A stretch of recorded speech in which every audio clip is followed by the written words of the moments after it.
Wonderful Dizzy sure is a wonderful relief from those NES-based indie games.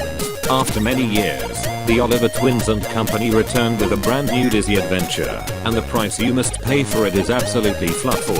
Cause the game is free of charge. See what I did there?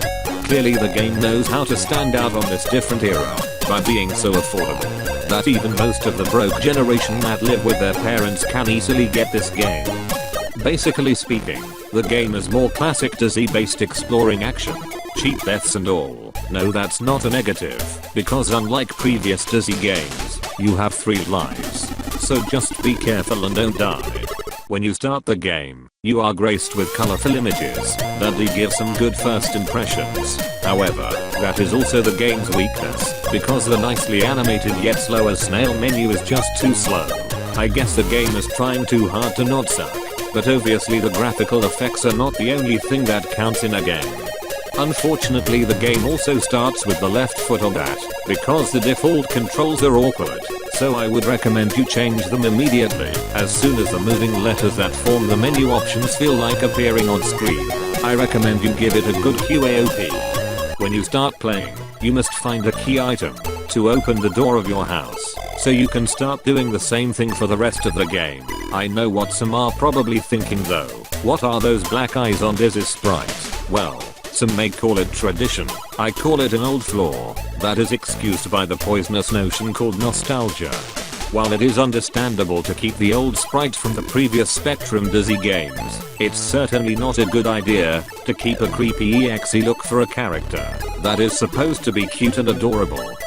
Let's play Dizzy. The music at first is promising, but as good as it starts to get old pretty fast. Since there is only just a couple tunes and that's it, you'll be stuck with just one tune for the majority of the game. It is no wonder that they give you the option to turn the music off. When it comes to the gamma play, it is fine. It could have used a teleport feature though, cause it is tedious having to go from one location to the other, since you can't make Dizzy run at all. If you want to save your pet, then why not speeding things up? I'm just saying. You also have a health bar that depletes if you are touching an enemy or a dangerous hazard, and in order to restore your health bar, you must eat fruit of different kinds that you can find in different locations while playing the game. It is a bit surprising that there isn't food like a burger on the game, considering how the Oliver Twins always loved a good burger and other unhealthy food, rather than fruit and other kinds of healthy food. Speaking of unhealthy food, take a look at this.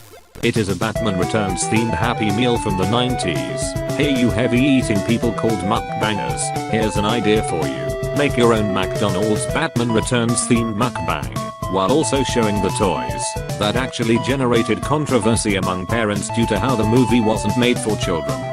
Those complaints were ridiculous. No one said your kid was forced to watch an adult themed movie. You may as well complain about the many games made about the movie, or how McDonald's sells unhealthy food that you don't seem to mind buying for you and your children. Haha, we caught some bad lazy parents right here.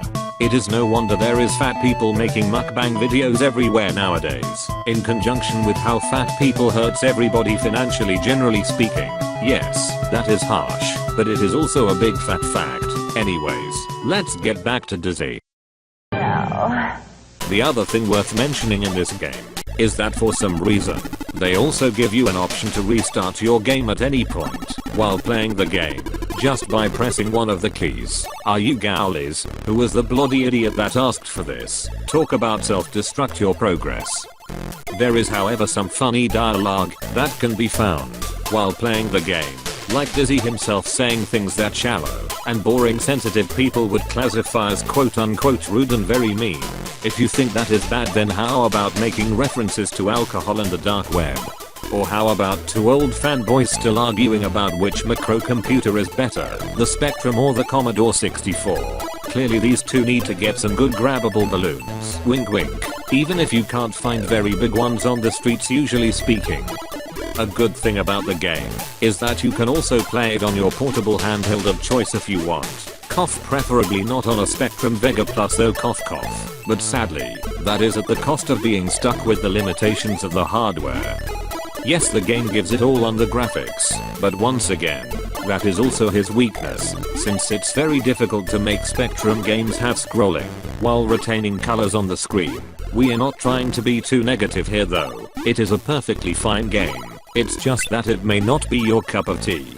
But anyways, that is Wonderful Dizzy in a nutshell. It is a decent little puzzle game.